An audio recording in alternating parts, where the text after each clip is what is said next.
Bismillahirrahmanirrahim. Assalamualaikum warahmatullahi wabarakatuh. Waalaikumsalam warahmatullahi wabarakatuh.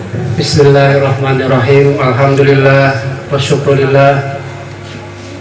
Asyhadu an la ilaha illallah wa asyhadu anna Muhammadar Rasulullah. Alhamdulillahirabbil alamin wa bihi nasta'inu ala umuri dunya waddin. Wassalatu wassalamu ala asrofil anbiya'i wal mursalin wa ala alihi wa sahbihi ajmain. Rabbi shrahli sadri wa yassir li amri wa hlul 'uqdatam min lisani yafqahu qawli. Qala Rasulullah sallallahu alaihi wasallam, Ali Nabi sallallahu alaihi wasallam, qul buniyal Islam ala an yuwahhadallahu wa aqimus shalah wa ita'iz zakat wa siyamu ramadan wa hajj. Wa qala aidan min farihi bidukhuli ramadan harramallahu jasadahu ala niran. Qala Allah ta'ala fi Qur'anil Karim, a'udzu billahi minasyaitonir rajim. Bismillahirrahmanirrahim. Ya ayyuhalladzina amanu kutiba alaikumus syiyam kama kutiba alal ladzina min qablikum la'allakum tattaqun. Shadaqallahul adzim. Alhamdulillah, puja dan puji syukur kita panjatkan kehadirat Allah Subhanahu wa taala, yang mana kita masih diberi umur yang panjang, diberikan sehat jasmani, sehat rohani, sehingga dengan izinnya lah dan ridhonya kita dapat menghadiri dan berkumpul di tempat yang penuh rahmat dan berkah dari Allah Subhanahu wa taala, yaitu dalam acara penyambutan hikmah Ramadan dan malam menjulukan yang diadakan di Pondok Pesantren Al-Mukohar Babakan Sari, Pleret, Purwakarta, tepatnya di cabang 14 Pleret.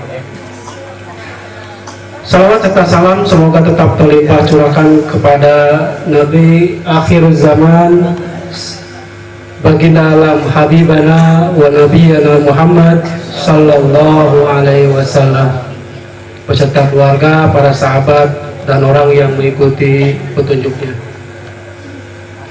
Para hadirin yang dimuliakan oleh Allah Subhanahu wa taala, Nabi bersabda, Islam dibangun atas 5 perkara. Pertama, mengesahkan Allah. Kedua, mendirikan sholat. Ketiga, membayar zakat. Keempat, puasa Ramadan dan menunaikan ibadah haji. Termaktub di dalam hadis Bukhari Muslim. Faqal aidan, barang siapa merasa senang dengan datangnya bulan Ramadan, maka Allah mengharamkan badan orang itu masuk neraka. Dipertegas lagi di dalam Al-Quran, surat Al-Baqarah, surat ayat 183. Allah berfirman, yang artinya, hai orang-orang yang beriman, diwajibkan atas kamu berpuasa sebagaimana diwajibkan atas orang-orang sebelum kamu agar kamu bertakwa. Intinya adalah di dalam keterangan tadi Allah dan Rasul berstatement, mempunyai pernyataan. Sebuah pernyataan ini disampaikan kepada seluruh umat manusia yang ada di muka bumi ini, sehingga artinya bahwa kita harus lebih meningkatkan lagi keimanan dan ketakwaan kita kepada Allah Subhanahu wa taala, khususnya di bulan Ramadan ini, sehingga kita betul-betul yakin, kita betul-betul meresapi hikmah daripada bulan Ramadan ini. Yang selanjutnya pada bulan Ramadan ini ada malam 17 Ramadan, yaitu Nuzul Quran, yang insya Allah pada malam hari ini kita akan menyambutnya bersama. Hal inilah tema yang akan kita lalui, yang akan kita laksanakan pada acara malam hari ini. Para hadirin yang dimuliakan Allah,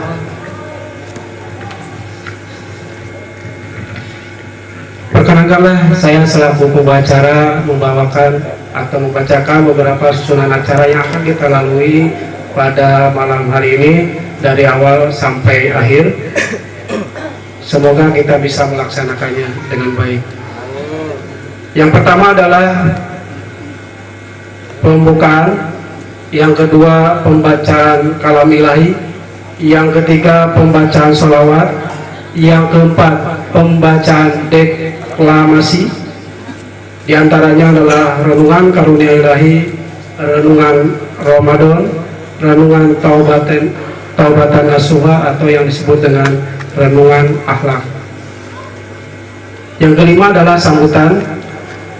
Yang keenam ceramah agama yang insya Allah akan disampaikan oleh mubalik dari Legok, salah satu pimpinan atau pengurus Pondok Pesantren Al-Mutoha.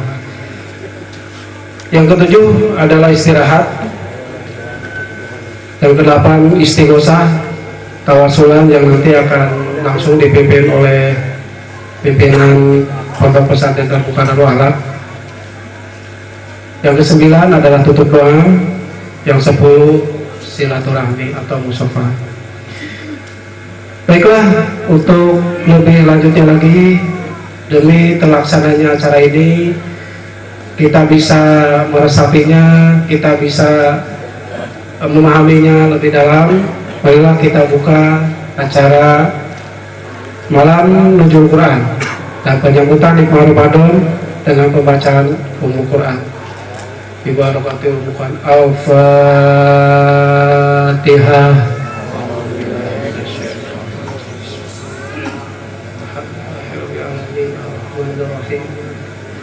Iyyaka na'budu wa iyyaka nasta'in ihdinas siratal mustaqim siratal ladzina an'amta 'alaihim ghairil maghdubi 'alaihim waladdallin. Acara selanjutnya yaitu pembacaan kalam ilahi yang akan disampaikan oleh Ustadz Dadang. Kepadanya kami persilakan. Assalamualaikum warahmatullahi wabarakatuh. Kameramu ada di Mas?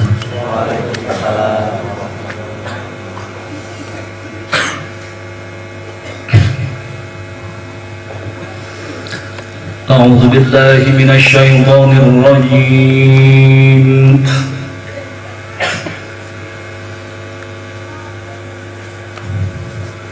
Bismillahirrahmanirrahim.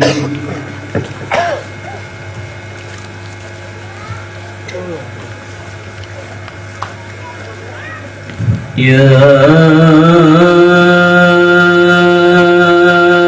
ayyuhalladzina amanu kutiba alaikumus siyam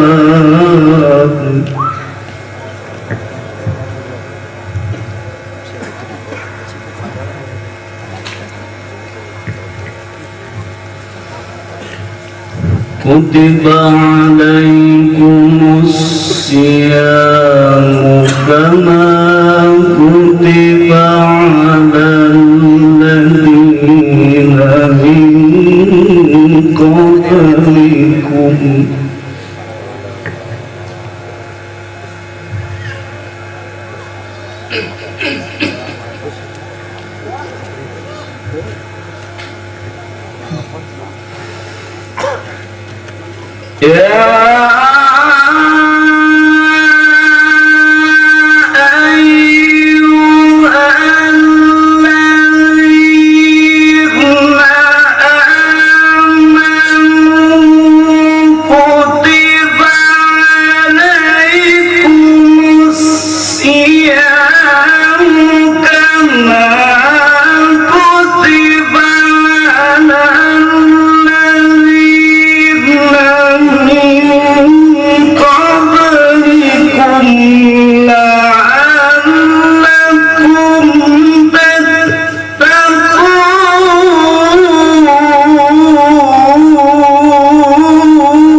Assalamualaikum warahmatullahi wabarakatuh. Assalamualaikum warahmatullahi taala wabarakatuh.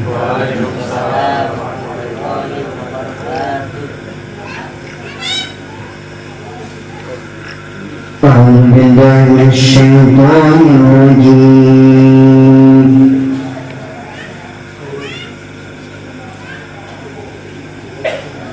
بسم الله الرحمن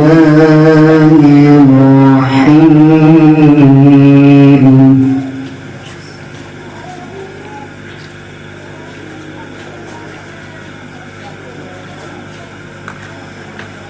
إن الله وملائكته يصلون على النبي يا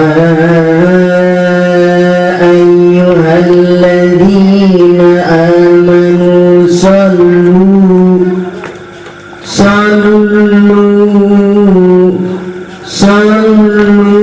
عليه وسلموا تسليما. Maka para hadirin di Allahumma salli ala Sayyidina Muhammad. Allahumma salli ala Muhammad. Allahumma salli ala Sayyidina Muhammad. Ya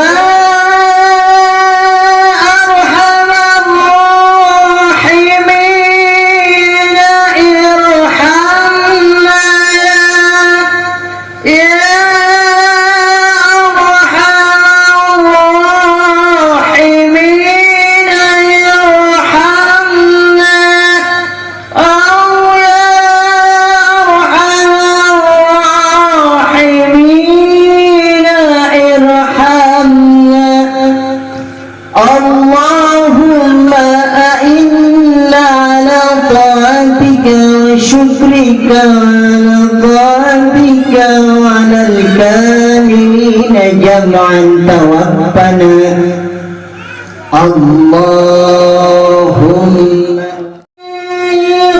رضي الله عنه بجاه سيدنا عثمان بن عفان رضي الله عنه بجاه سيدنا عمر بن الخطاب رضي الله عنه بجاه سيدنا علي بن أبي طالب كرم الله وجهه وعن كل صحابة رسول الله أجمعين. اللهم صل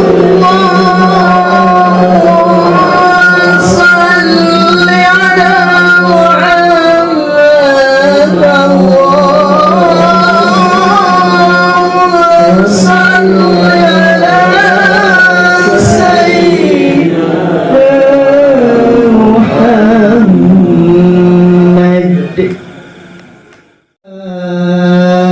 بارك عليه. Maka berakhir disuruhkan duduk kembali. Assalamualaikum warahmatullahi wabarakatuh.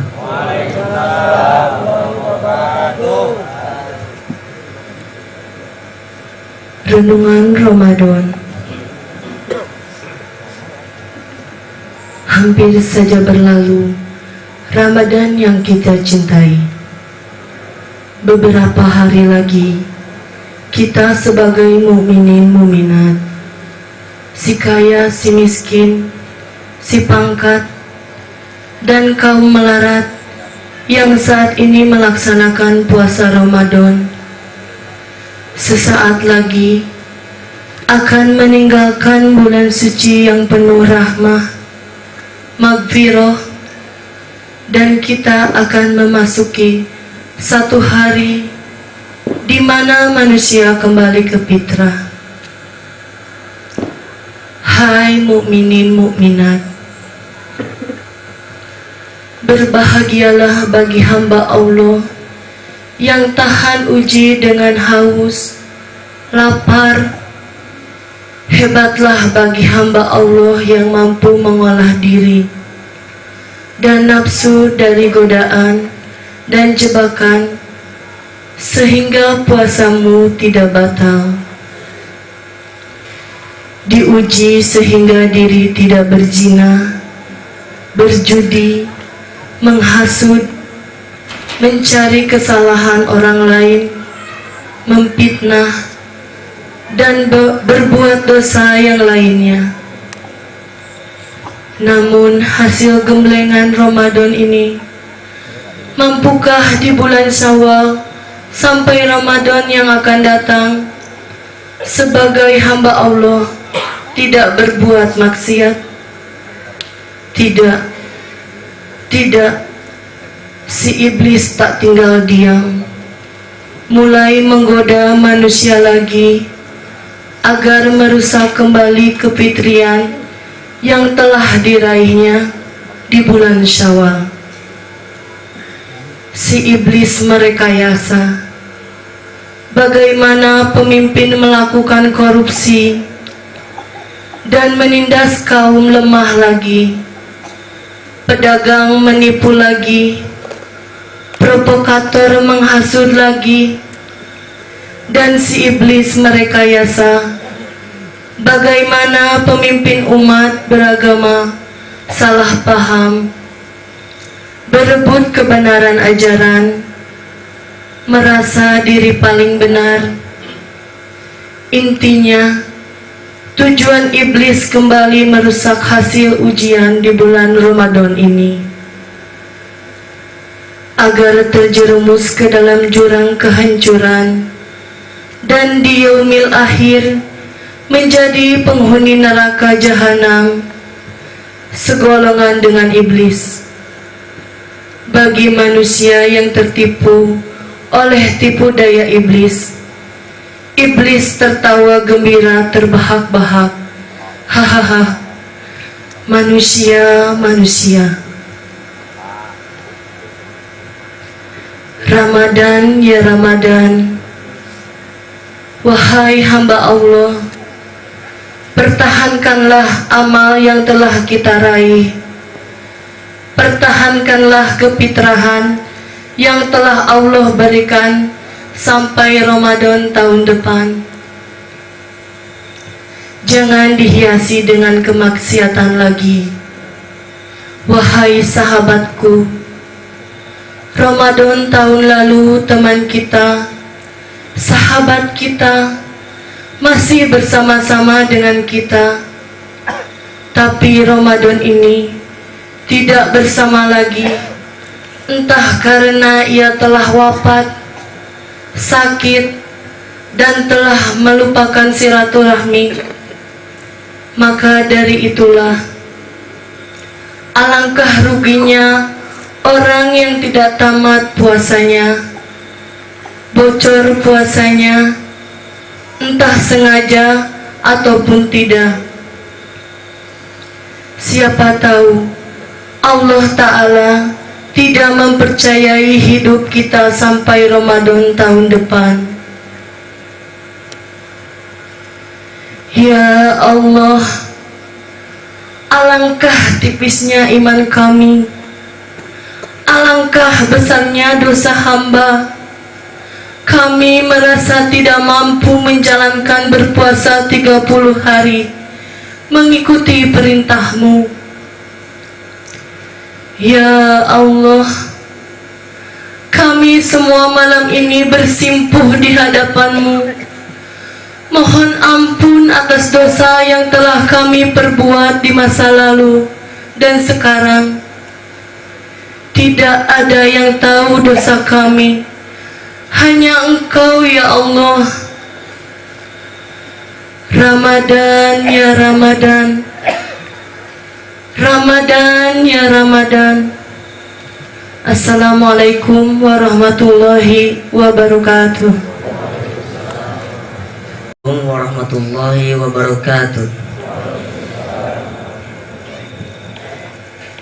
Renungan akhlak wasiat Syekh Ali Siddiq. Di tengah-tengah kekacauan zaman, di mana ngajamanan geus ngaco dina jalur kahirupanana, nu beda paham, nu egois, nu hayang menang sorangan. Aya deui anu gila kakawasaan, gila kadudukan, gila kapangkatan, gila kakayaan, gila kamunkaran, kamaksiatan, sehingga nutupan kana niat jeung teu bisa migawe kahadean. Di tengah-tengah kekacauan zaman, di mana kesalahan pura-pura ditutupan ku kahadean, jeung kuat kaayanana teu bisa diruntakeun ku sifat hade.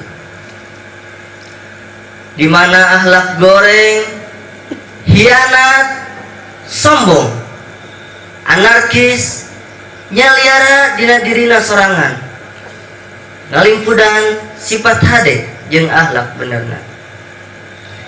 Di tengah-tengah kekacauan zaman, di mana ieu zaman geus dipake pacogregan, peperangan, beda pendapat, hara yang jadi pemimpin bari teu bisa mimpin, nu dipikiran ngan duit jeung kakawasan, sehingga nincak ka manusia nu lemah, kalayan teu walakaya keur ngarapihkeun anak.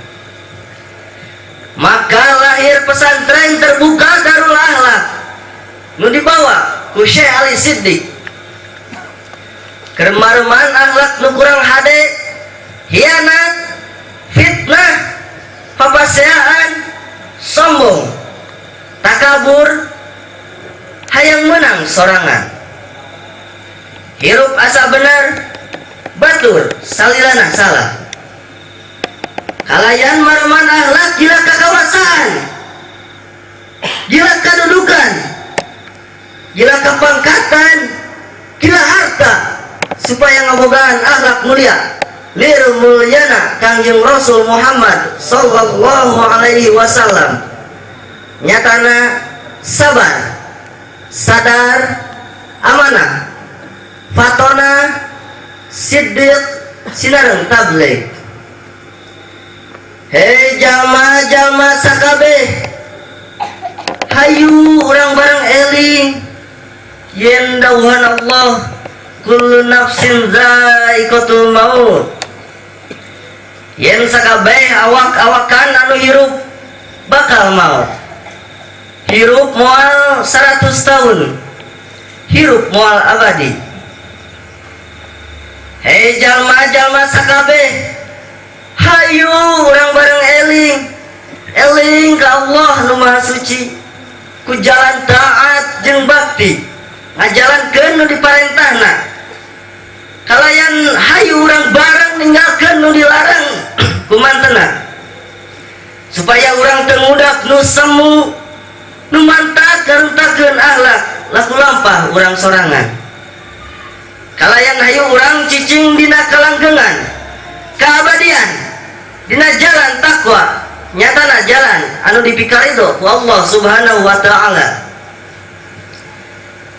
Hei jalma-jalma sakabeh, poma lenyepan ieu renungan akhlak supaya urang caang pinuh ku kabarokahan, nanyer taat jeung keimanan, nanyer katakwaan jeung mageurkeun diri urang ku ngabudayakeun silaturahmi.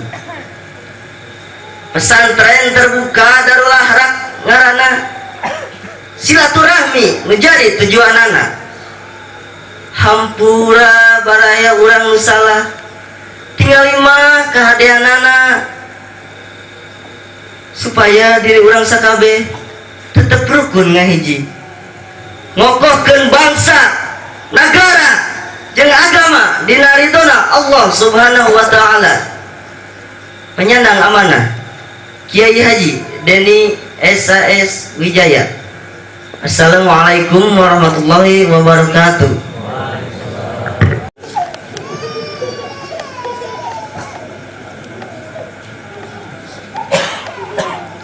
Assalamualaikum warahmatullahi wabarakatuh.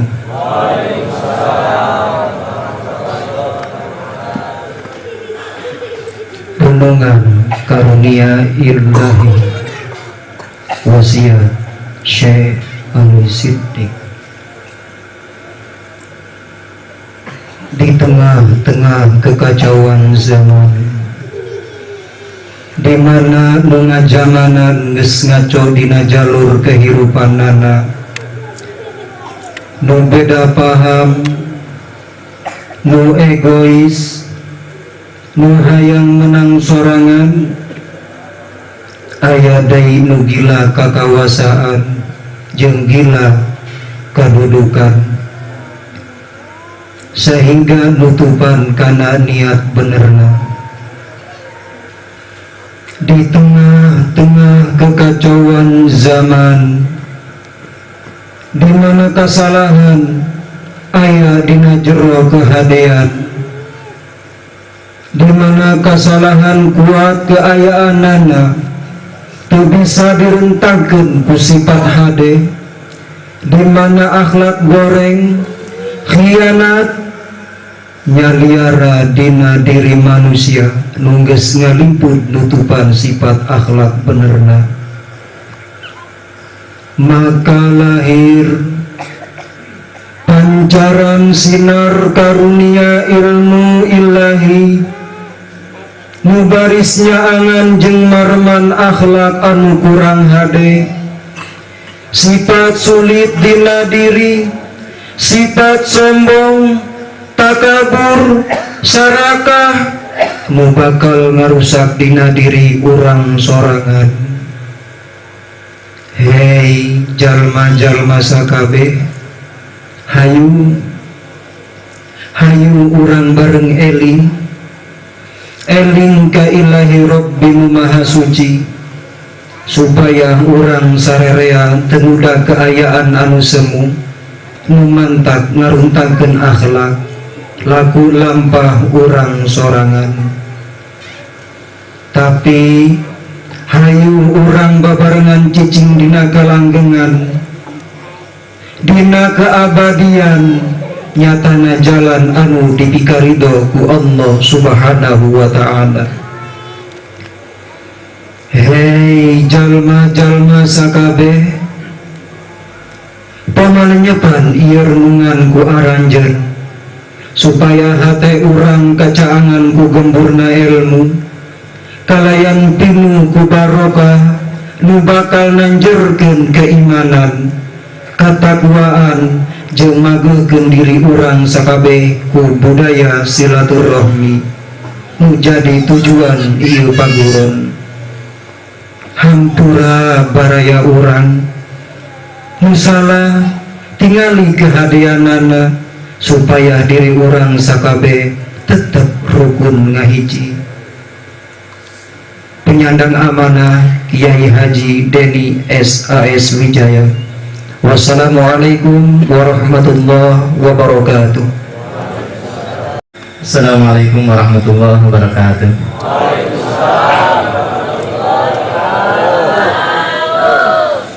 Alhamdulillahillazi anzala al-furqana ala abdihi liyakuna lil alamin nazira. Asyhadu an la ilaha illallah wahdahu la syarika lah, lahul mulkus samawati wal ardi wa lam yattakhidh walada wa lam yakul lahu syarikun fil mulki wa khalaqa kulla shay'in faqadarahu taqdira. Wa asyhadu anna Muhammadan abduhu wa rasuluhu arsalahu Allahu basyiran wa nadhira Allahumma salli ala sayyidina Muhammad wa ala alihi wa ashabihi wa ala kulli hamidin wa syakir. Amma ba'du. Rabbi shrah li sadri wa yassir li amri wahlul 'uqdatam min lisani yafqahu qawli. Allahumma arinal haqqa haqqan warzuqna ittiba'ahu wa arinal batila batila warzuqna ijtinaba. Amma ba'du. Faqala Allah ta'ala fil Qur'anil azim, a'udzu billahi minasyaitonir rajim. Bismillahirrahmanirrahim. Inna anzalna fi lailatul qadr wa ma adraka ma lailatul qadr. Lailatul qadri khairum min alfi syahr. Tanazzalul malaikatu war-ruhu fiha bi'idzni rabbihim min kulli amr. Salamun hiya hatta matla'il fajr. Wa qala ta'ala wa'tasimu bihablillahi jami'an wa la tafarraqu. Yang terhormat sesepuh Pondok Pesantren Darul Akhlak beserta pengurusnya, para alim ulama, para asatid, para hujaj, al-mukarramun yang saya hormati, bapak-bapak, ibu-ibu, tamu undangan yang saya hormati. Alhamdulillah wa syukurillah, pada malam hari ini di bulan yang mulia kita dapat berkumpul bersilaturahim di tempat ini dalam keadaan sehat walafiat. Mudah-mudahan dengan berkumpulnya kita pada saat ini termasuk ke dalam orang-orang yang mensyukuri nikmat Allah Subhanahu wa taala. Bapak-bapak, ibu-ibu, al-mukarramun, sebelum saya melanjutkan apa yang saya akan sampaikan pada kesempatan ini, terlebih dahulu saya mohon maaf wabil khusus untuk atau dari sesepuh atau dari para alim ulama ini, kalaupun tadi sebelumnya pernah disebutkan di situ ada KH, sebetulnya saya risih sekali, izin. Namun mudah-mudahan ini saya ambil hikmahnya, mudah-mudahan ini merupakan doa dari bapak-bapak, terutama dari sesepuh. Mudah-mudahan saya khusus pribadi, umumnya dari keluarga besar Babakan Gudang ini, oleh Allah selamanya diberikan ilmu manfaat, bisa mengajak umat ke jalan ibadah ke Allah Subhanahu wa taala. Bapak-bapak, ibu-ibu, sebagaimana tadi bahwa insya Allah kehadiran kita di tempat yang mulia ini, di bulan yang mulia ini, dalam acara yang mulia ini, insya Allah kita termasuk orang-orang yang syukur kepada nikmat dari Allah Subhanahu wa taala. Sebagaimana kita maklum bahwa bagi umat Islam, syukur itu merupakan suatu kewajiban yang harus dilaksanakan, karena ini Allah merupakan sudah berjanji di dalam Al-Quran, bagi siapapun yang pandai mensyukuri nikmat dari Allah Subhanahu wa taala, Allah akan janji ditambah nikmat yang ada. Tetapi sebaliknya Allah mengancam bagi orang-orang yang tidak mensyukuri nikmat Allah, siap-siap nikmat yang ada akan diambil lagi oleh Allah Subhanahu wa taala. Oleh karena itu mudah-mudahan dengan tadi kita berkumpul di tempat ini, syukur kepada Allah Subhanahu wa taala, karena kita tahu bahwa definisi syukur itu bukan hanya mengucapkan hamdalah saja, tetapi lebih jauh daripada itu. Termasuk beberapa ulama mengatakan definisi syukur kita sudah pada maklum semua. Di antaranya ada pendapat Syekh Jainuddin Al-Malibari kalau tidak salah, pengertian syukur adalah ijra'ul aqdo bimardatillah wa ijra'il amwali fiha, itulah syukur. Yang artinya menggunakan anggota badan kita yang diberikan oleh Allah Subhanahu wa taala kepada kita kepada apa yang diridhoi oleh Allah Subhanahu wa taala, itulah syukur. Kemudian menggunakan wa ijra'ul amwali fiha, menggunakan pemberian dari Allah berupa materi, amwal, harta, benda, kepada apa yang diridhai Allah Subhanahu wa taala, itulah pengertian syukur. Makanya kalau kita melihat apakah itu secara pribadi atau secara global, kita lihat bahwa orang yang tidak mensyukuri nikmat Allah jangankan ditambah nikmatnya, yang ada pun akan diambil kembali oleh Allah Subhanahu wa taala. Oleh karena itu insya Allah, sekalipun kita tidak mengucapkan hamdalah ketika kita menggunakan anggota badan untuk ibadah kepada Allah dan menggunakan materi harta untuk ibadah kepada Allah, inilah syukur yang sebenarnya. Alhamdulillah juga pada malam hari ini kita, kalau saya tadi merasa bangga, kagum sebetulnya tadi sudah cukup dengan tausiah yang dibacakan tadi dalam deklamasi katanya. Cuman di sini mungkin saya hanya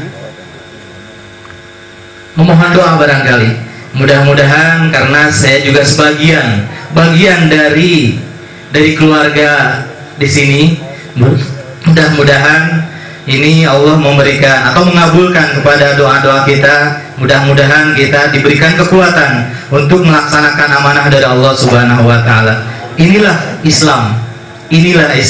Wa'tasimu bihablillahi jami'an wa la tafarraqu. Kalau tadi saya pernah mendengar bahwa yang hadir di tempat ini bukan hanya orang Babakan saja, termasuk dari Bekasi, dari Bandung, Karawang dan lain sebagainya. Inilah Islam. Sebetulnya inilah Islam. Wa'tasimu bihablillah. Berpegang teguhlah kepada tali tambang agama Allah. Itulah Islam. Makanya alhamdulillah ketika kita sekarang pada hari ini memperingati nuzulul Quran, atau kita sebut bahwa Al-Quran ini adalah satu-satunya pedoman umat Islam. Sekalipun berada di mana saja umat Islam, ketika berpedoman kepada Al-Quran, insya Allah Allah akan menunjukkan kepada jalan kebaikan. Sebagaimana sabda Nabi, manittaba kitabullah hadahu minad dalalah wa waqahu hisabi yaumal qiyamah. Siapa orang yang aktivitasnya atau kelakuannya atau apapun yang dia laksanakan sesuai dengan ajaran Al-Quran, kata Allah, insya Allah Allah akan memberikan jalan yang lurus, dihindarkan dari jalan kesesatan. Wa waqahu hisabi yaumal qiyamah. Yang keduanya nanti oleh Allah akan diselamatkan dari huru-hara hari kiamat. Mudah-mudahan kita sekarang memperingati nuzulul Quran sebagaimana kita sudah maklum karena diperingati tiap tahun. Ini mungkin saya juga mohon doanya ini dari sesepuh pimpinan pondok pesantren Darul Akhlak dan para sesepuh yang lainnya. Mudah-mudahan saya juga selalu diberikan kekuatan untuk bisa menjaga atau menjalankan tugas dari Allah Subhanahu wa taala untuk mempersatukan umat. Inilah Al-Qur'an. Kalau tadi alhamdulillah di dalam mukadimah bahwa Allah menurunkan Al-Furqan. Kita tahu bahwa Al-Qur'an itu banyak bahasa untuk Al-Qur'an. Allah menggunakannya dengan bahasa Alkitab, Al-Furqan, Tanzil dan lain sebagainya, bahkan Al-Qur'an. Ini Al-Furqan artinya yang memisahkan antara kebenaran dan kesalahan. Ketika seseorang mengacu kepada Al-Quran atau bersumber kepada Al-Quran, insya Allah dia akan tahu mana yang benar, mana yang salah. Inilah Al-Quran.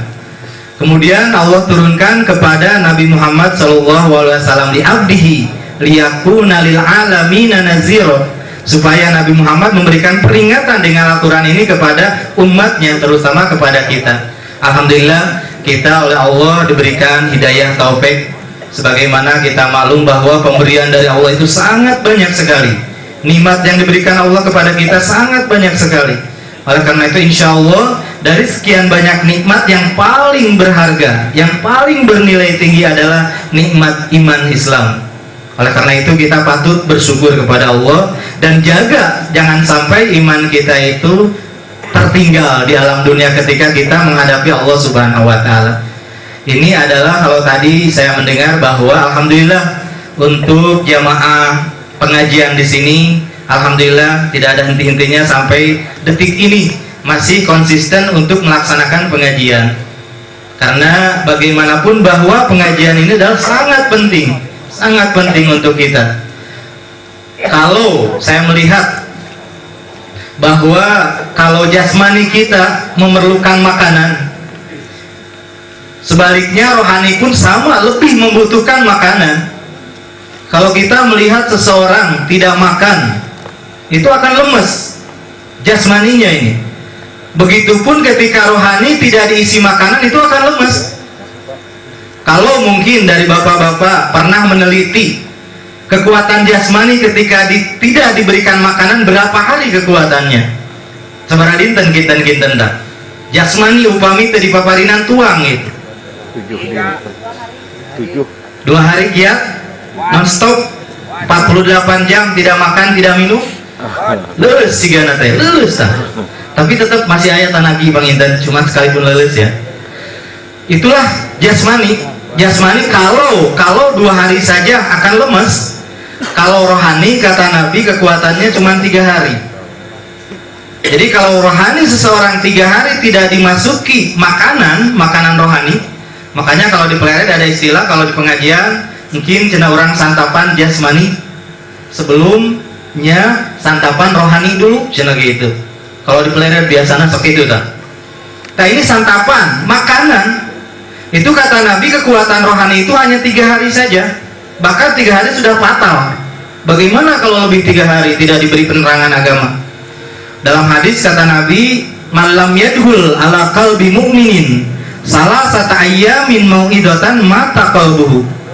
Siapa orang yang tidak masuk penerangan agama di dalam kalbunya, di dalam hatinya, bukan di dalam telinga, bukan ke dalam hati, 3 hari berturut-turut mata qalbuhu, akan mati hatinya, mati rohaninya. Kalau seseorang sudah mati rohaninya, dia tidak takut dengan siapapun, apalagi dengan Allah tidak takut, dengan manusia tidak takut. Kalau kita melihat di televisi hampir tiap hari banyak orang yang melakukan tindakan kriminal, ini adalah dilakukan oleh orang-orang yang tidak rohaninya sehat, atau bahkan mungkin rohaninya mati itu. Alhamdulillah, saya yakin di antara kita tidak akan ada yang berani untuk melakukan tindakan kriminal. Karena apa? Inilah rohani sudah terisi. Makanya kata Nabi 3 hari saja tidak masuk penerangan agama mata qalbu. Oleh karena itu pengajian bukan hanya kita seperti ini saja. Banyak sekarang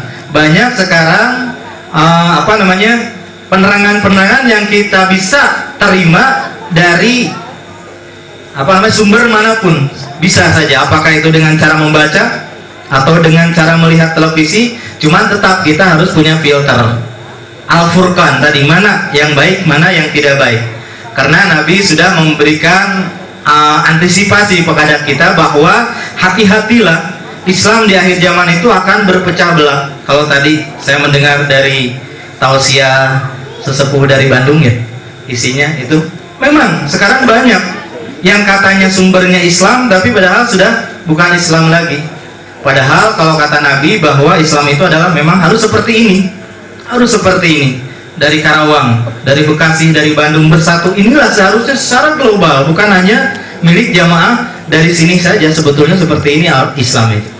Karena Nabi itu adalah diutus oleh Allah kepada seluruh alam, lil alamina nazira, untuk ke seluruh alam, untuk memperingatkan kita.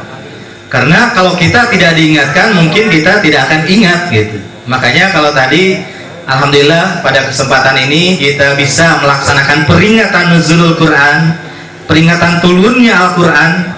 Karena kita semua sudah maklum bahwa Al-Quran diturunkannya adalah pada malam Lailatul Qadar. Pada malam Lailatul Qadar, yang seperti tadi dibacakan dalam mukadimah bahwa Allah menurunkan Al-Quran anzalnahu fi lailatul qadr. Lailatul Qadar. Mudah-mudahan pada malam ini kebetulan mudah-mudahan Allah memberikan Lailatul Qadar malam tanggal 23 katanya ya. Mudah-mudahan. Karena kata Nabi bahwa Lailatul Qadar itu dirahasiakan. Kebetulan kalau Al-Qur'an dulu turunnya pada tanggal 27 Ramadan, Lailatul Qadar kebetulan tanggal 27 Ramadan. Itu tidak menjadi kepastian bahwa Lailatul Qadar itu harus tanggal 27, tidak. Cuman kebetulan ketika Al-Quran turun pada tanggal 27 Ramadan. Kadang-kadang kalau kita tidak tahu, hanya ibadah itu mengandalkan tanggal 27 Ramadan saja, padahal tidak.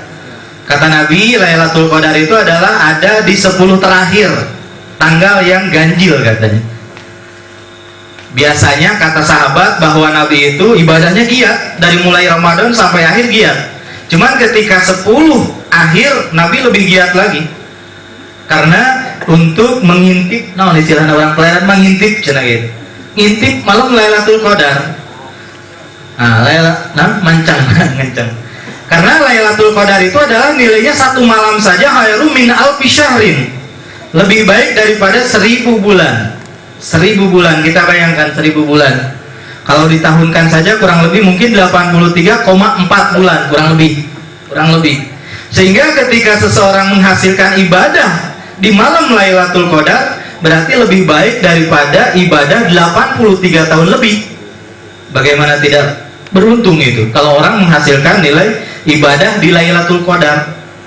Oleh karena itu, dari mulai 10 terakhir sampai akhir nanti, kita lebih giat lagi untuk melaksanakan ibadah, karena semuanya ibadah maksiat seseorang itu adalah bukan untuk Allah tapi untuk masing-masing pribadi. In kana khairan fa khairun wa in kana syarran fa syarrun. Apabila seseorang berbuat baik, kebaikan nanti akan dirasakan untuk dirinya. Kemudian ketika seseorang berbuat maksiat, ruginya untuk dirinya. Allah sedikit pun tidak diuntungkan dengan ibadah kita. Allah tidak rugi dengan maksiat seseorang, tidak. Inilah Allah menurunkan Al-Quran adalah hudan lil muttaqin di tanggal 27 Ramadan. Kata ulama, kalau tidak salah, punten Pak Guru ya, bahwa Al-Quran itu diturunkannya oleh Allah dua fase, dua kali, dua tahap. Kalau dalam surat Al-Baqarah kita temukan ayat Syahrul Ramadan allazi unzila fihil Quran. Syahrul Ramadan, Al-Quran itu adalah diturunkan pada bulan Ramadan. Itu yang disebut di Syahrul Ramadan adalah katanya tanggal 17 Ramadannya. Karena yang biasa diperingati oleh kita, termasuk katanya kepala negara kemarin memperingati di Istana Bogor peringatan Nuzul Quran itu pada tanggal 17 Ramadan. Setiap 17 Ramadan, alhamdulillah di tingkat pusat pun kenegaraan kita suka melaksanakan. Ini hebatnya Al-Quran. 17 Ramadan. Nah, ini yang dimaksud adalah 17 Ramadan itu turunnya Al-Quran dari Baitul Izzah langit pertama ke Nabi Muhammad SAW. Ketika Nabi ada di Guha Nur, di Jabal Nur. Mungkin bapak-bapak haji sudah melihat lokasi tempat turunnya dulu Al-Quran kepada Nabi Muhammad SAW. Itu adalah pada tanggal 17 Ramadan. Ayat yang pertama termasuk di situ ada, kalau masih ada catat tulisannya, di batu ada tulisan tangan. Iqra bismi rabbikal ladzi khalaq. Itulah ayat yang pertama turun kepada Nabi. Kemudian kalau kita melihat dari Al-Quran bahwa ayat yang pertama itu adalah bukan Iqra sebetulnya, tapi suratul Fatihah. Suratul Fatihah kalau kita melihat Al-Quran. Kemudian ketika Nabi diberikan wahyu yang pertama adalah surat Iqra, hanya 5 ayat saja. Nah, ini menunjukkan jelas bahwa Al-Quran itu adalah yang ketika diturunkan dari Baitul Izzah ke Nabi Muhammad pada tanggal 17 Ramadan, yaitu hanya surat Iqra 5 ayat saja. Katanya, kata ulama, saya juga katanya, kata sumber yang bisa dipercayai lah mungkin. Kemudian kalau kita melihat ayat yang terakhir turun, katanya ayat yang terakhir turun surat Al-Maidah ayat 3 ya, ayat 3 kalau tidak salah. Al-yawma akmaltu lakum dinakum wa atmamtu alaikum nikmati wa raditu lakumul Islam madina, dan seterusnya. Ini ayat yang terakhir. Dan ketika kita melihat Al-Quran, ternyata ayat yang terakhir itu adalah An-Nas. An-Nas. Nah, jadi kalau kita lihat bahwa Al-Quran itu, Al-Quran yang sekarang ada itu berbentuk buku, berbentuk mushaf. Itu adalah Al-Quran yang aslinya yang diturunkan dari Lauhil Mahfuz ke Baitul Izzah 27 Ramadan. Itulah Lailatul Qadar. Inna anzalnahu fi Lailatul Qadar. Sementara ayat yang pertama turun kepada Nabi Iqra adalah pada tanggal 17 Ramadan. Oleh karena itu, kapanpun kita memperingati nuzul Quran tidak ada salahnya. Dan ini saking cintanya kita kepada Allah Subhanahu wa Ta'ala, sampai pedoman kita Al-Quran diperingati. Karena dalam surat Al-Baqarah dan banyak dalam surat-surat yang lain bahwa Al-Quran itu adalah hudan linnas, menjadikan petunjuk. Jadi kalau kita ingin ke tempat tujuan, sampai di tempat tujuan supaya selamat, Allah memberikan petunjuknya itu Al-Quran. Dan kita yakin bahwa kehidupan kita itu bukan hanya di dunia saja. Di dunia itu hanya proses saja. Di Di dunia itu hanya mengembara saja, kata Nabi. Dalam hadis kata Nabi, kun fid dunya ka'annaka gharib au abiri sabil. Kamu hidup di dunia itu adalah bagaikan orang yang mengembara gitu, merantau. Biasanya jarang-jarang atau bahkan mungkin tidak ada orang yang merantau akan menetap terus gitu. Ada niatan untuk tinggal terus di tempat itu, tidak ada. Atau jarang, kalaupun ada jarang. Biasanya kalau orang yang merantau itu tempat tujuan akhirnya adalah tempat tinggal sendiri gitu. Nah, ini di dunia ini hanya merantau gitu itu. Dalam arti waktu yang sangat singkat. Atau bahkan kata Nabi bukan hanya merantau, saking singkatnya awabiri sabil. Kata Nabi bahwa kamu hidup di dunia itu bagaikan orang yang sedang di jalanan. Kalau dari Kerawang mau ke Pleret itu di jalan hanya sebentar saja. Lamanya adalah di Pleret mungkin beberapa jam, tetap tinggalnya adalah nanti di sana. Nah ini tujuan kita itu adalah nanti di akhirat. Di akhirat insya Allah mudah-mudahan tujuan akhir kita adalah surga insya Allah. Mudah-mudahan. Karena Allah menyediakan surga untuk kita. Allah menyediakan surga untuk kita, untuk manusia. Kita sebagai manusia mudah-mudahan kita termasuk orang-orang yang dijanjikan Allah untuk masuk surga dengan catatan. Karena Nabi sebetulnya mengajak kepada umat seluruhnya tanpa kecuali semuanya diajak ke surga. Dalam hadis kata Nabi, kul ummati yadkhulunal jannah. Setiap umat kami pasti akan masuk surga. Dan kita yakin di antara kita belum ada yang pernah ke surganya, belum. Karena surga itu harus melalui proses. Kata Nabi, bainal abdi wal jannah sab'atu aqabatin. Antara kita dengan surga itu harus melalui 7 pintu gerbang, kata. Pintu 7. Jangankan untuk ke surga, kalau Bapak yang mau ke naik pesawat ke Cengkareng, pesawat entah kemana lah gitu, itu tidak bisa langsung begitu masuk Cengkareng langsung ke pesawat, tidak. Tapi beberapa pintu di sana. Silakan saja hitunglah yang sudah pernah masuk ke Cengkareng mau pesawat itu berapa pintu itu pemeriksaan itu. Ketika tidak lolos satu saja tidak bisa naik ke pesawat. Ini baru mau naik pesawat. Apalagi kalau mau masuk surga, kata Nabi ada 7 pintu gerbang. Ahwanuhal maut, kata Nabi pertama yang paling ringan untuk orang yang akan masuk surga adalah kematian, maut. Maut itu adalah suatu proses untuk masuk surga. Namun bukan berarti orang yang sudah meninggal akan masuk surga, belum tentu, karena masih ada 6 pintu lagi yang harus dilewati. Inilah maut. Nah, maut itu adalah paling pertama. Sehingga jangankan umat Islam, kafir pun untuk kematian itu percaya. Kafir percaya untuk kematian karena buktinya, faktanya tidak ada seorang pun yang bisa tetap tinggal di dunia ini, tidak ada. Bahkan yang mengatakan atau yang meyakinkan tidak ada Tuhan, komunis sama sekali itu tidak meyakinkan Tuhan, untuk kematian itu dia percaya. Cuman kata Nabi bahwa setelah nanti kematian akan ada kebangkitan. Sesuai dalam Al-Quran surat Al-Mu'minun kalau tidak salah ayat 16, kalau tidak salah ini 15-16.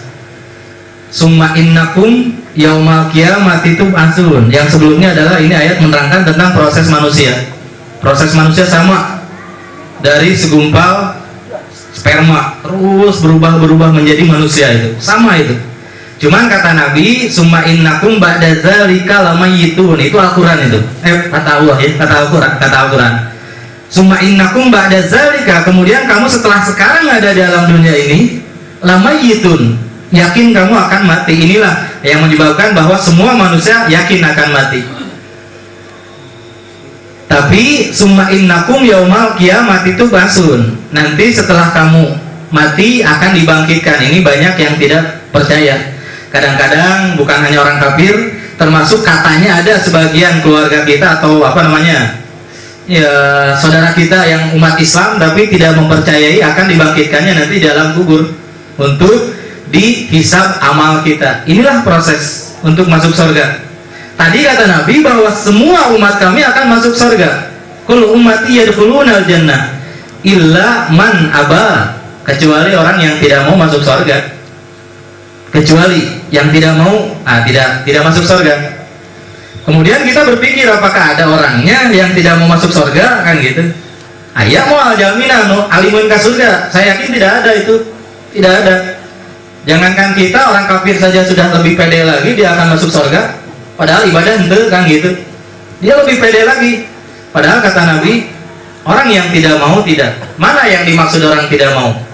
Kata Nabi, man ato'ani dakhalal jannah wa man asani faqad aba.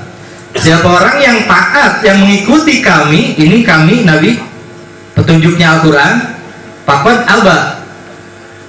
Man ato'ani dakhalal jannah, orang yang taat kepada kami berarti akan masuk surga. Wa man asani faqad aba. Orang yang tidak taat kepadaku, maksiat kepadaku berarti tidak mau ke surga. Janten anu alim ka surga teh bukan berarti ketika ditanya hoyong ka surga teh jawabna alim sana begitu. Sekalipun ngajawabna hoyong upami ibadah berarti sami sareng teu hoyong ka surga cenah kitu teh. Tah inilah Al-Qur'an hudan linnas, petunjuk bagi orang yang ingin selamat di dunia sampai di akhirat. Kita yakin semua ini tadi belum ada yang pernah ke surga, tapi kita sudah pede teh hoyong dengan surga teh gitu, perasaan kita yang masuk surga teh. Tapi insya Allah karena kita sesuai dengan petunjuk. Jadi kalau kita tidak tahu tempat sekalipun, kalau ada petunjuk insya Allah sampailah, tidak usah khawatir. Sekalipun kita belum tahu surga itu lokasinya di mana di akhiratnya kita tidak tahu. Tapi ketika kita mengikuti petunjuk, arah petunjuk dari Allah Subhanahu Wa Taala yaitu Al-Quran, insya Allah akan sampai di tujuan. Ini dulu saya pernah ada cerita ditugaskan dulu oleh yayasan dari Al-Mutahar untuk ke Jogja tahun 2006 kalau tidak salah itu, ke Jogja. Saya sama sekali tidak tahu itu Jogja. Kenyanak mobil ngeteng gitu, 2 kemana tak sendiri lagi. Cuman ketika dilihat alamatnya jelas, itu alamatnya jelas bahwa di dia itu adalah ke UGM. Ada pertemuan katanya pimpinan pondok pesantren se-Jawa Bali katanya kumpul di UGM. Itu karena jelas petunjuknya, sekalipun belum pernah saya ke Jogja dan tidak tahu jalannya, yang jelas katanya ini naik mobil ini.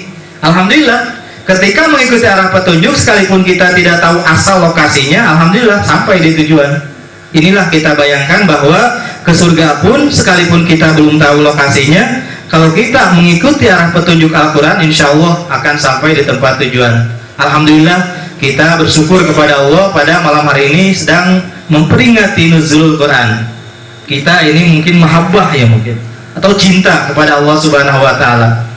Dan insya Allah kita termasuk orang-orang yang bahagia karena Al-Quran sendiri mengatakan bahwa kunci untuk kebahagiaan itu adalah ada 4 katanya. Kalau melihat dari surat An-Nur ayat 53 kalau tidak salah, ayat 53 surat An-Nur apa ya ayatnya ya? Hilaf deh. Ayatnya adalah wa may yuti'illaha 1 wa rasulahu wa yahsabullaha wa yattaqhi faulaika humul faizun. Itu milik siapa saja terserahlah. Ketika ada yang 4 ini kata Allah faizun, dia akan bahagia. Dalam arti akan ada di dalam ridha Allah Subhanahu Wa Taala. Kata Allah wa may yuti'illaha, siapa orang yang taat kepada Allah, wa rasulahu dan kepada Rasulullah, wa yakhsyallaha dan takut oleh Allah, wa yattaqi disimpulkan takwa kepada Allah, faulaika humul faizun, maka orang-orang itu akan termasuk orang yang bahagia. Makanya kalau kita ingin bahagia harus sesuai dengan petunjuk Al-Quran, apakah itu di dunia termasuk apalagi nanti di akhirat. Karena yang bermasalah di dunia saja ini adalah orang-orang yang melanggar Al-Quran ini. Kalau kita melihat ke LP ya, yang berurusan dengan kriminal, itu adalah semuanya yang jauh dari petunjuk Al-Quran.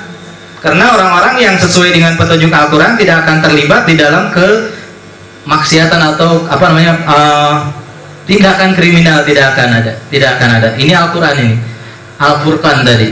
Oleh karena itu, alhamdulillah kalau kita tadi masih oleh Allah diberikan rasa cinta untuk melaksanakan ibadah kepada Allah, Ini alhamdulillah salah satu nikmat dari Allah Subhanahu wa taala yang harus kita syukuri. La in syakartum la azidannakum wa la in kafartum inna azabi lasyadid. Kata Allah, orang yang mensyukuri nikmat demi Allah sampai sumpah, demi kalau kamu mensyukuri nikmatku akan kami tambah nikmat yang ada. Tapi kalau kamu tidak mensyukuri nikmat, inna azabi lasyadid. Sesungguhnya azabku sangat pedih. Di antara azab itu adalah sebagian kecil di dunia oleh Allah diberikan sebagian kecil saja.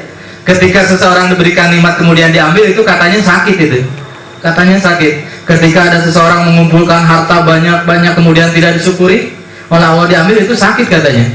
Ini di dunia tidak mengurangi nanti siksa di akhirat. Inna azabi lasyadid. Di akhirat lebih parah lagi.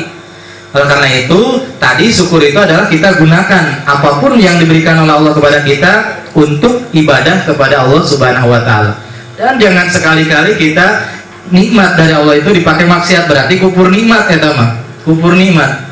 Jadi kalau seseorang tidak menggunakan harta badan kepada apa yang dari Allah, berarti tidak syukur nikmat.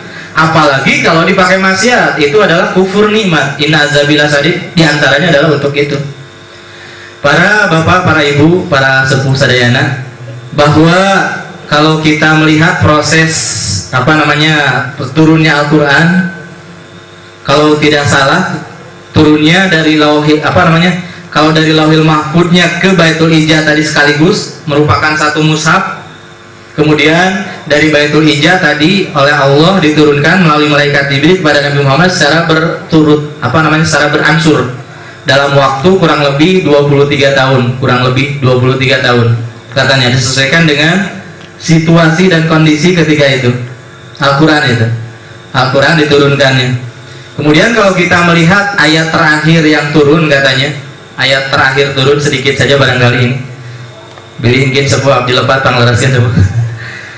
Ketika turun al-yauma akmaltu lakum dinakum, Nabi bacakan kepada sahabat, sahabat girang itu. Sahabat girang, gembira. Karena tahu bahwa agama Islam itu adalah sudah sempurna. Al-yauma akmaltu lakum, kata Allah. Bahwa hari inilah aku telah sempurnakan agamamu. Wa atmamtu alaikum nikmati, dan aku telah sempurnakan nikmatku, yaitu nikmat iman. Nikmat iman. Dengan turunnya Al-Quran semuanya lengkap, petunjuk sudah jelas, bayin jelas. Kemudian apa lanjutan ayatnya? Wa atmamtu alaikum nikmati wa raditu lakumul Islam madina. Kami ridho kepadamu bahwa kamu ada di dalam agama Islam. Itu sahabat girang itu. Syukur ke Allah, alhamdulillah. Wah banyak. Kadang-kadang ya syukurlah, girang gitu, bahagia gitu. Tapi ada sebagian sahabat yang sedih ketika turun ayat Al-Quran itu. Siapa ya? Sayyidina Abu Bakar. Abu Bakar ketika turun Al-Quran ini dia sedih. Yang lain girang, yang sahabat Abu Bakar sedih. Sehingga ketika ada salah seorang sahabat menghampiri Abu Bakar, ya Abu Bakar, kenapa Anda sedih? Orang lain sementara girang ketika turun ayat Al-Quran ini, Anda kelihatannya sedih, nalangsa, sedih gitu, nangis. Kenapa? Nah, kata Abu Bakar, justru dengan turunnya ayat ini saya nangis, justru dengan ayat ini. Apa sebabnya? Kata Abu Bakar, ida tamal amru bada naksuhu, kata Sayyidina Abu Bakar. Apabila sudah sempurna sesuatu, sudah beres sesuatu, akan terlihat kekurangannya. Masjid ya sudah beres ya, rapi, tapi akan terlihat kekurangannya. Ada kekurangannya pasti. Madrasah sudah selesai, bukan dacang gitu, dacang. Pokoknya sesuatu yang sudah selesai biasanya akan terlihat kekurangannya. Apa maksudnya? Kata Abu Bakar bahwa kalau Al-Quran sudah sempurna, berarti kita tidak akan lama lagi akan berpisah dengan seseorang yang dicintai kita, Nabi Muhammad. Baru di situ mah, iya apa enggak gitu. Sahabat langsung bertanya kepada Rasulullah, ya Rasulullah, apakah benar yang dikatakan Abu Bakar? Apa kata Rasul? Kata Abu Bakar, ketika Rasul membacakan ayat ini, Abu Bakar itu sedih dan berbicara bahwa kita tidak akan lama lagi akan berpisah dengan Rasulullah. Betul apa tidak? Kata Rasul, betul Abu Bakar, betul. Baru di situ sedih, baru sedih. Ini proses turunnya Al-Quran terakhir ini. Sampai kemudian beberapa hari kemudian Nabi sudah mulai sakit ya, sakit. Karena sakit ini wajar lah, sifat manusia yang ada di Nabi wajar.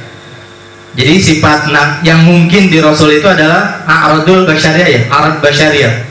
Sifat-sifat yang ada di manusia itu ada di Rasul, cuman yang tidak mengurangi derajat Rasul.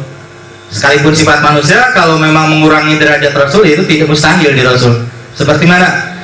Seperti manusia suka ada yang gila, ada manusia gila nu garelo seueur ayeuna komo tah.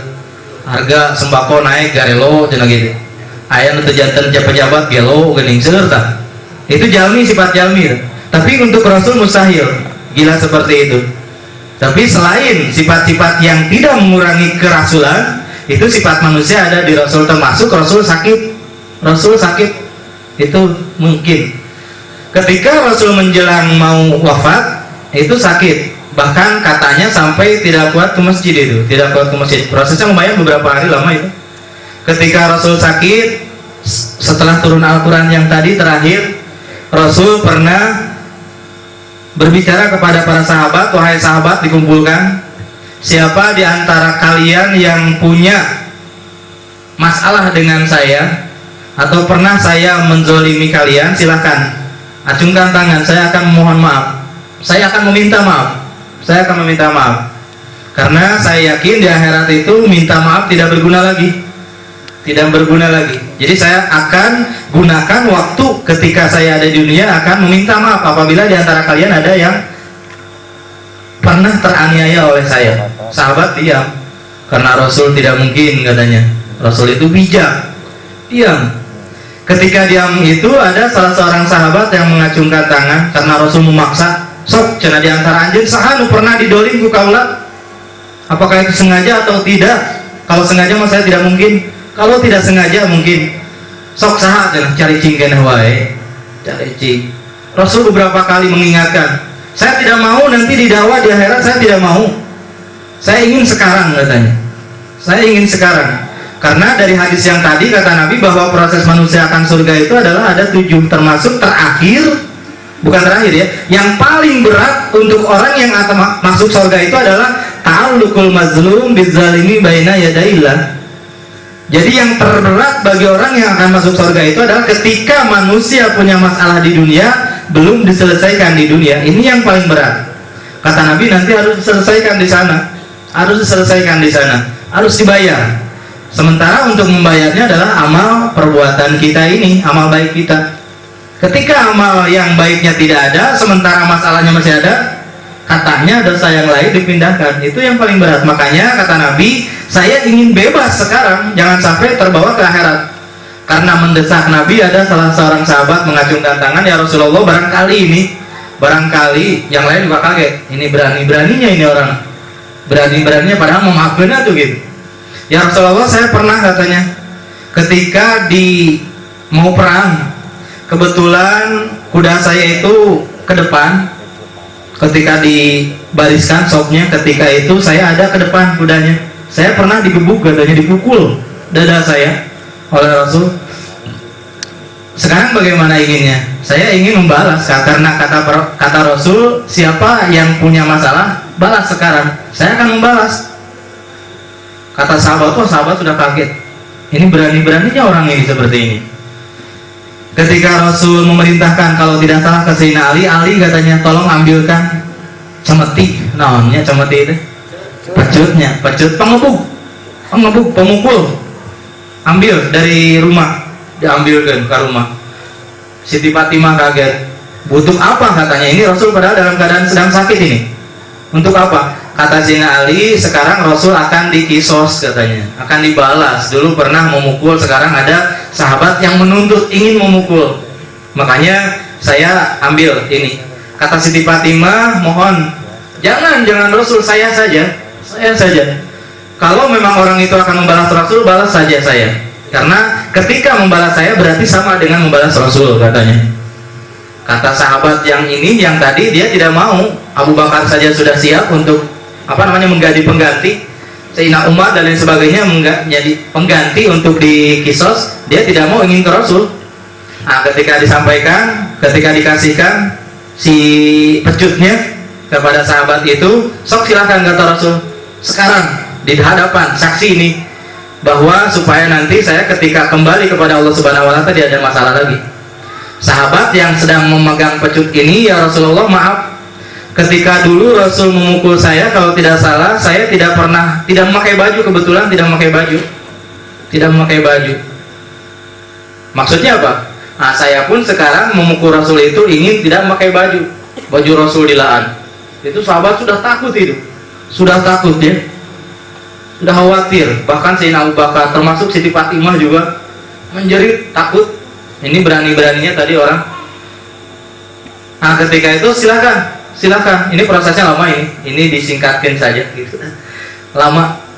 Nah, ketika sudah si pecutnya oleh sahabat itu, sok silakan kata Rasul, gebuk saya berapa kali dulu kamu digebuk saya, dipukul saya dulu berapa kali? Ya 2 kali lah, 2 atau 3 kali. Ya silakan. Itu ketika sahabat mengambil pecutnya kemudian menghampiri Rasul, kemudian si pecut itu dilemparkan, Rasul digabruk cenana ontah, digabruk ya, dihampiri, didekap gitu. Itu di satu sahabat kaget, itu sahabat pada kaget, nah maksudnya iya. Kemudian ditanya oleh Rasulullah, kalau tidak salah Ukasah namanya ya, Ukasah. Wahai Ukasah, apa maksudnya kamu seperti ini? Kata Ukasah, ya Rasulullah, sebetulnya saya ingin dari dulu kesempatan untuk bersentuh kulit saya langsung dengan kulit Rasul. Saya ingin kesempatan itu, tapi sulit ini. Kebetulan sekarang ada kesempatan. Karena saya pernah mendengar katanya siapa orang yang bersentuhan kulitnya dengan kulitku, insya Allah neraka tidak akan mau membakar katanya. Saya ingin itu, makanya ini kesempatan emas untuk saya. Nah di situ mas sahabat merasa nyesal gitu, menyesal dengan perlakuan Ukasah ini. Kemudian setelah itu Rasul semakin sakitnya semakin repot, sampai-sampai tidak pernah satu saat tidak kuat ke masjid ya, tidak kuat ke masjid. Padahal sahabat sudah menunggu di masjid, kalau tidak salah katanya sembahyang asar kalau tidak salah. Itu sudah menunggu itu lama, Rasul belum muncul juga, termasuk Abu Bakar juga sudah menunggu. Ketika Abu Bakar menghampiri Rasulullah, ya Rasulullah, ini sahabat sudah gelisah di masjid, menunggu, khawatir, jadi ingin diimami oleh Rasul.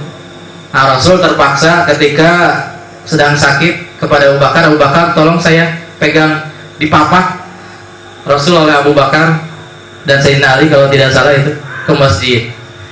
Dalam masjid Rasul sambil dipegang berbicara, wahai sahabatku, saya tahu, saya mendengar bahwa kalian itu khawatir dengan dengan sakit aku ini, kamu ini khawatir gitu. Saya tahu itu. Cuman ingat bahwa tidak ada seseorang yang kekal. Tidak ada satupun, termasuk nabi-nabi yang dahulu pun tidak ada yang hidup lama, tidak ada. Oleh karena itu mungkin kami pun akan berpisah dengan kamu. Tapi sekalipun demikian kami berpesan bahwa inilah ukhuwah Islamiyah katanya ini. Nabi pesannya begitu. Ukhuwah Islamiyah. Ansor dengan Muhajirin ya harus bersatu katanya, harus bersatu. Ini tak persatuan umat. Oleh karena itu alhamdulillah kalau di jamaah di sini ada yang dari Bandung. Ini alhamdulillah ini mengikuti jejak Rasulullah SAW untuk mempersatukan umat. Oleh karena itu tugas kita adalah bukan sekedar sebatas jemaah saja, kita ajak yang lain supaya mengikuti ajaran kita, ajaran Islam inilah yang bagus. Termasuk kalau tadi sudah ada pimpinan pusat dari pesantren Darul Akhlak katanya, rumah akhlak, itu alangkah baiknya karena akhlak Rasul itu adalah Al-Quran. Dan selanjutnya ketika Nabi sudah menjelang wafat, ini sedikit lagi barangkali, setelah Nabi menjelang wafat sedang najak, sudah sangat repot, itu ada yang mengetuk pintu katanya sambil mengucapkan salam. Dijawab oleh Rasul. Siti Fatimah kebetulan di situ ada. Kata Siti Fatimah, maaf, Rasul ini sedang tidak menerima tamu, sedang sakit keras. Maaf saja. Tetap saja kasih tamu teh ketok deui, assalamualaikum deui gitu kekeh. Dijawab Siti Fatimah sama, maaf sekali bahwa hari ini Rasul tidak bisa menerima tamu, sedang sakit keras. Kekeh kene wae. Kata Rasul, Fatimah buka, itu bukan sembarangan manusia, itu malakal maut katanya. ya malaikat Israil datang. Inilah nabi dan nabi. Malakal maut saja permisi dulu kepada nabi untuk mengambil rohnya. Kalau ke kita mah tidak, Aina matakunu yudrikumul maut walau kuntum fi burujim musyayyada, kata Allah. Kemana saja, di mana saja kamu berada, maut akan mengejar. Walau kuntum fi burujim musyayyada, sekalipun kamu bersembunyi nyumput di peti anu dibuat dari besi baja, tetap maut akan kejar terus. Ini mah Rasul beda gitu, Rasul mah. Makanya satu-satunya makhluk Allah yang langsung mendapat pujian oleh Allah hanya Rasul Muhammad saja. Innaka la'ala khuluqin azim, dalam surat Nun ayat 4 kalau tidak salah. Ini hanya satu-satunya makhluk Allah yang mendapatkan pujian langsung dari Allah. Akhlaknya yang paling baik adalah hanya Rasul. Innaka la'ala khuluqin azim, yang terbaik. Oleh karena itu kalau kita mengikuti akhlak Rasul, insya Allah kita akan selamat. Kalau tidak mengikuti akhlak Rasul berarti celaka. Nah inilah tadi, ketika malakal maut mengetuk pintu kemudian dibukakan, kata Nabi, ditanya, Israil, apakah kedatangan kamu ini maksudnya adalah untuk mengambil roh saya atau mau ziarah? Kata malaikat Israil, dua-duanya. Saya ziarah kepada, ya bertamu lah, berkunjung saya. Kemudian juga ya memang ada perintah dari Allah untuk mencabut roh. Kalau katanya, kalau memang bersedia dicabut. Itulah tah malakal maut sopan pada Rasul mah. Pada Rasul mah malakal maut sopan gitu, dengan bahasa yang sangat lembut gitu. Karena Rasul pilihan Allah, kekasih Allah. Itu ketika Nabi mendengar jawaban dari malakal maut seperti itu, ya tidak kaget sih, memang sudah waktunya, kata Rasul. Cuman kata Rasul, maaf, kalau boleh saya ada permintaan sebelum saya diambil roh. Apa permintaannya? Tolong malaikat Jibril, saya ingin bertemu dulu dengan malaikat Jibril. Kata malaikat Jibril langsung menemui Allah. Ya Allah, bukan Allah tidak tahu, Allah maha melihat. Katanya hambamu ini adalah seperti ini. Iya, kata Allah, memang saya tahu.